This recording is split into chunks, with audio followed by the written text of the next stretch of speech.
Good evening. आप सभी का पुनः स्वागत है भानु सर एकेडमी में। जैसा कि हमने पिछली क्लास में बात की थी भारत की सम्मान प्रणाली के बारे में, और उसी क्लास को हम आगे बढ़ाते हुए बात करेंगे आज उसके अगले पार्ट के बारे में। तो जैसा कि हमने पिछली क्लास में बात की थी भारत की सम्मान प्रणाली के बारे में, और उस सम्मान प्रणाली के तहत हमने बात की थी विभिन्न क्षेत्रों में उत्कृष्ट प्रदर्शन करने वाले व्यक्तियों को जो पुरस्कार स्थापित किए गए हैं उनके बारे में।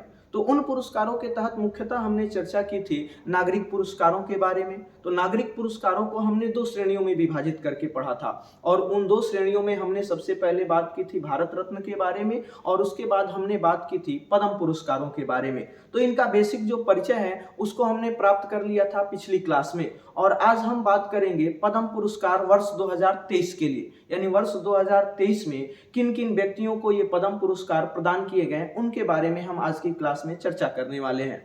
तो जैसा कि हमने बात की थी पद्म पुरस्कार, तो ये पद्म पुरस्कारों की शुरुआत हुई थी वर्ष 1954 में, और वर्ष 1954 से लेकर के प्रतिवर्ष ये मुख्यतः पुरस्कार प्रदान किए जाते हैं, और इन पुरस्कारों की घोषणा होती है गणतंत्र दिवस के अवसर पे, जबकि ये पुरस्कार मुख्यतः मार्च या अप्रैल के महीने में राष्ट्रपति भवन में आयोजित एक सम्मान समारोह में राष्ट्रपति के द्वारा प्रदान किए जाते हैं। अब हम बात कर रहे हैं वर्ष 2023 के पद्म पुरस्कारों के बारे में। तो वर्ष 2023 के पद्म पुरस्कारों के बारे में यदि हम बात करें तो हम सबसे पहले कहेंगे कि 74वें गणतंत्र दिवस के अवसर पे अभी 106 व्यक्तियों को ये पद्म पुरस्कार प्रदान करने की घोषणा की गई। तो पहला हमारा क्वेश्चन कि वर्ष 2023 के लिए कितने व्यक्तियों को पद्म पुरस्कार प्रदान करने की घोषणा की गई? तो 106 व्यक्तियों को। जैसा कि हम जानते हैं पद्म पुरस्कारों को 3 श्रेणियों में विभाजित किया गया है, और उन 3 श्रेणियों की अगर हम बात करें तो इन 106 व्यक्तियों को हम अगर 3 श्रेणियों में विभाजित करें तो हम कह सकते हैं कि कुल 6 व्यक्तियों को पद्म विभूषण प्रदान करने की घोषणा की गई, जबकि 9 व्यक्तियों को पद्म भूषण और 91 व्यक्तियों को पद्म श्री से सम्मानित करने की घोषणा की गई। यानी हम कहें देश के दूसरे सर्वोच्च नागरिक पुरस्कार यानी पद्म विभूषण वर्ष 2023 में प्रदान किया जाएगा 6 व्यक्तियों को, जबकि पद्म भूषण प्रदान किया जाएगा 9 व्यक्तियों को, और पद्म श्री प्रदान किया जाएगा 91 व्यक्तियों को। ये तो इसकी बेसिक जानकारी हुई। कुछ और हम बात करें इस बिंदु पे तो हम कह सकते हैं इन 106 व्यक्तियों में से इस बार 19 महिलाओं को भी ये पुरस्कार प्रदान करने की घोषणा की गई। तो कहें कि पद्म पुरस्कारों के तहत वर्ष 2023 में कितनी महिलाओं को चुना गया है? तो हमारा जवाब होगा 19 महिलाओं को।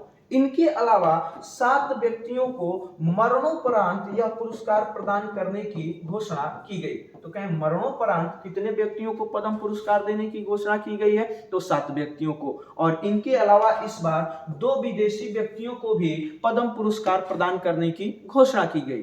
तो अगर हम बात करें विदेशी व्यक्तियों को, तो विदेशी व्यक्तियों को 3 श्रेणियों में विभाजित करके हम पढ़ सकते हैं। जैसे यहाँ पे लिखा है एनआरआई, तो एनआरआई यानी कि नॉन रेजिडेंट इंडियंस की बात करें, ओसीआई यानी ओवरसीज सिटीजन्स ऑफ इंडिया, और तीसरे नंबर पे पीआईओ यानी पर्सन ऑफ इंडियन ओरिजिन। तो इन 3 श्रेणियों से मिला करके 2 व्यक्तियों को चुना गया है पद्म पुरस्कारों के लिए। अब यदि हम अगले बिंदु पे बात करें तो जैसा कि हमने कहा कि पद्म पुरस्कारों को 3 श्रेणियों में विभाजित किया गया, और उन 3 श्रेणियों में से सबसे महत्वपूर्ण श्रेणी है आपकी पद्म विभूषण। तो आइए हम बात करते हैं कि वर्ष 2023 में जो 6 व्यक्तियों को घोषणा की गई है पद्म विभूषण देने की, वो 6 व्यक्ति हैं कौन?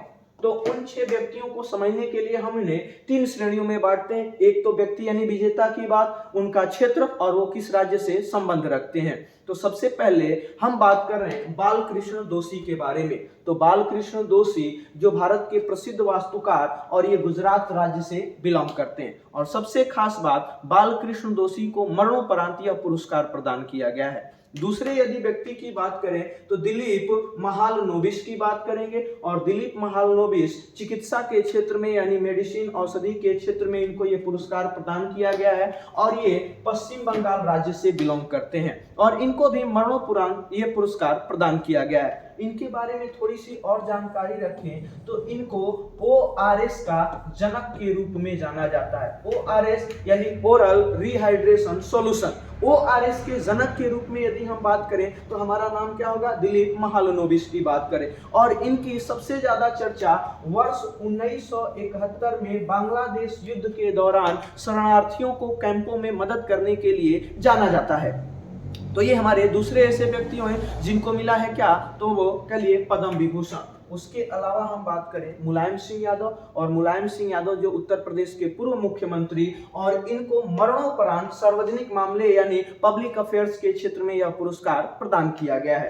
इनके अलावा अन्य व्यक्तियों के बारे में बात करें तो जाकिर हुसैन जो कि भारत के प्रसिद्ध तबला वादक हैं, इनको कला के क्षेत्र में मिला है यह अवार्ड, और ये महाराष्ट्र राज्य से बिलोंग करते हैं। उनके अलावा SM कृष्णा की बात करें तो सार्वजनिक मामले यानी पब्लिक अफेयर्स के क्षेत्र में इनको ये अवार्ड मिला है, और ये कर्नाटक से बिलोंग करते हैं। और उनके अलावा हम बात करें श्रीनिवास वर्धन, तो श्रीनिवास वर्धन जो अभी हमने बात की, दो व्यक्तियों को यह पुरस्कार, विदेशी व्यक्तियों को यह पुरस्कार प्रदान किया गया, उनमें एक है श्रीनिवास वर्धन, और इनको विज्ञान और इंजीनियरिंग के क्षेत्र में यह पुरस्कार प्रदान किया गया, और ये संबंध रखते हैं USA से।